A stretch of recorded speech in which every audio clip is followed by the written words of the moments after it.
Breaking news చూస్తున్నాం. Jubilee Hills assembly స్థానానికి ఉప ఎన్నికలు జరుగుతున్న వేళ బీఆర్ఎస్ నేతల ఇళ్లలో సోదాలు జరగడం తీవ్ర కలకలం సృష్టించింది.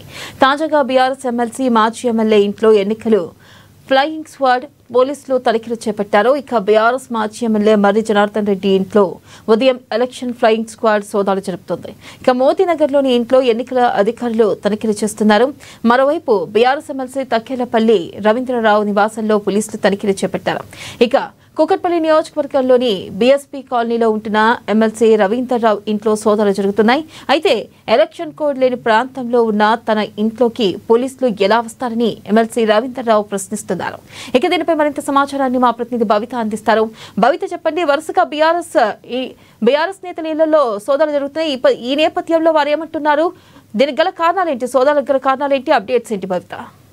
వెన్నెల, మరి 2-3 రోజుల్లో జూబ్లీహిల్స్ ఉప ఎన్నిక పోలింగ్ ఉన్నటువంటి నేపథ్యంలో 2 రోజుల్లో ఈ పోలింగ్ సంబంధించిన ప్రచారం కూడా ముగిసేటువంటి క్రమంలో ఈ 2 రోజుల కాల వ్యవధిలో ఏదైతే బీఆర్ఎస్ నేతలంతా కూడా ఈ జూబ్లీహిల్స్ నియోజకవర్గ ప్రజలను భారీ నగదును పంచుతూ వాళ్ళని ప్రలోభ పెట్టే అవకాశాలని చెప్పేసి ఇప్పటికే కొంతమంది నాయకుల ఇళ్లలో నగదును ఉంచారు అన్నట్టు అంశాలను ఇప్పటికీ కాంగ్రెస్ నేతలంతా కూడా ఇటు ఫిర్యాదు చేసినట్టుగా తెలుస్తుంది. ఈ నేపథ్యంలోనే ఈ బీఆర్ఎస్ ఇళ్లలో ఎలక్షన్ ఫ్లయింగ్ కార్డ్ కూడా తనిఖీలు చేపట్టాయి. అయితే మొట్టమొదట మర్రి జనార్దన్ రెడ్డి మాజీ ఎమ్మెల్యేగా ఉన్నటువంటి నాయకులు ఏదైతే బోరబండ పరిధిలోని మోతీనగర్ లో తన నివాసంలో ఎలక్షన్ ఫ్లయింగ్ స్క్వాడ్ ఇప్పటికే సోదాలు నిర్వహిస్తుంది. అయితే అక్కడ పెద్ద మొత్తంలో ఎక్కడ కూడా నగదు దొరకలే అని చెప్పేసి ఇప్పటికైతే ప్రస్తుతం మనకు సమాచారం అందుతుంది. కేవలం ఇంట్లో అంటే ఆడపాదడప ఉన్నటువంటి 1-2 లక్షలకు మినహాయించి ఎక్కువగా నగదు దొరకలే అని చెప్పేసి కూడా ఇప్పటికే కొంత సమాచారం అయితే అందుతుంది. అంతేకాకుండా రహమత్ నగర్ ఇన్ఛార్జ్ గా ఉన్నారు ఎలక్షన్ ఏదైతే జూబ్లీహిల్స్ ఎన్నికల సందర్భంగా బీఆర్ఎస్ నేత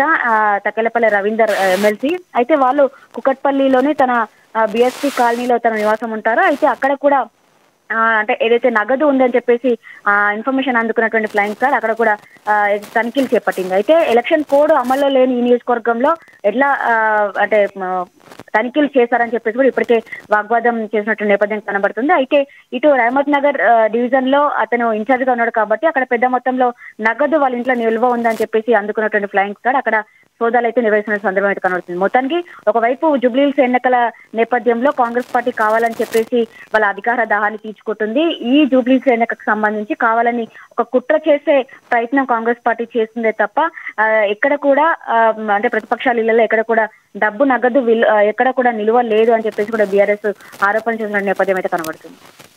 అలాగే భవిత, ప్రధానంగా చూసుకున్నట్లయితే ఏదైతే సర్వేలు కూడా ఇటు బీఆర్ఎస్ పార్టీ గెలుస్తుందని చెప్పడం, అలాగే ఒక సర్వే మాత్రమే ఇటు కాంగ్రెస్ గెలుస్తుందని చెప్పడం కూడా చూస్తున్నాం. మరి ఈ నేపథ్యంలోనే ఎలక్షన్స్ ముందు అంటే ఇంకో 2 రోజుల్లో ఎలక్షన్ ఉండగా ఈ సోదాలు జరుగుతున్నాయని అనుకోవచ్చు అంటారా?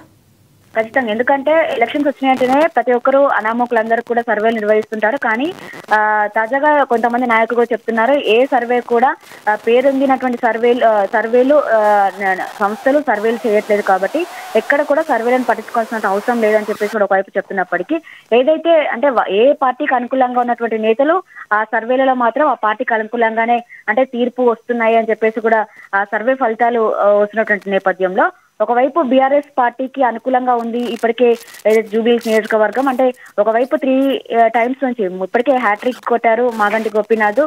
వాళ్ళ యొక్క సతీమణి అంటే బరిలో ఉంచినప్పటి నేపథ్యంలో ఖచ్చితంగా సెంటిమెంట్ ను ఉపయోగించి ఖచ్చితంగా జూబ్లీహిల్స్ లో గెలవాలని చెప్పేసి కూడా బీఆర్ఎస్ కూడా అస్త్రాలు ఉపయోగించిన నేపథ్యంలో ఖచ్చితంగా అధికారంలో ఉన్నటువంటి కాంగ్రెస్ పార్టీ కూడా మేము ఈ జూబ్లీహిల్స్ చేజెక్కించుకోవాలని చెప్పేసి కూడా ఒకవైపు కాంగ్రెస్ పార్టీ రెండు కూడా పెద్ద ఎత్తున అంటే పోరాటం చేస్తున్నటువంటి నేపథ్యంలో అక్కడ ఉన్నటువంటి నేతలంతా కూడా ఒకరిపై ఒకరు విమర్శలు చేసుకోవడంతో పాటు ఈ సర్వేల యొక్క ఫలితాలు కూడా కొంత ఇటు అంటే కాంగ్రెస్ పార్టీ ముందంజలో ఉందని చెప్పేసి ఒక సర్వే ఫలితాలను చూపిస్తుంటే బీఆర్ఎస్ పార్టీ ముందంజలో అని చెప్పేసి ఇంకొక ఫలితాలు సర్వే చూపించడంలో ఒకవైపు అంటే ప్రజలను ప్రలోభ పెట్టే ప్రయత్నం చేస్తున్నారని చెప్పేసి కూడా ఇరు పార్టీలు కూడా ఇప్పటికీ విమర్శలు చేస్తున్నటువంటి నేపథ్యంలోనే జూబ్లీహిల్స్ నియోజకవర్గంలో బీఆర్ఎస్ పార్టీ గెలుసని చెప్పేటువంటి నేపథ్యంలోనే అక్కడ పెద్ద ఎత్తున 2 రోజుల ప్రచారం ముగిసేటువంటి అవకాశం ఉన్న నేపథ్యంలో ఆ 2 రోజులు ముగిసిన తర్వాత ఖచ్చితంగా పెద్ద ఎత్తున నగదు పంచాలని చెప్పేసి బీఆర్ఎస్ పార్టీ నిర్ణయించుకుంది. ఈ నేపథ్యంలోనే వాళ్ళ ఇళ్లలో నగదును జమ చేసిందని చెప్పేసి కూడా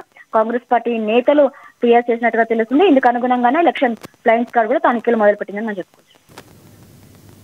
రైట్, థ్యాంక్ యూ భవిత.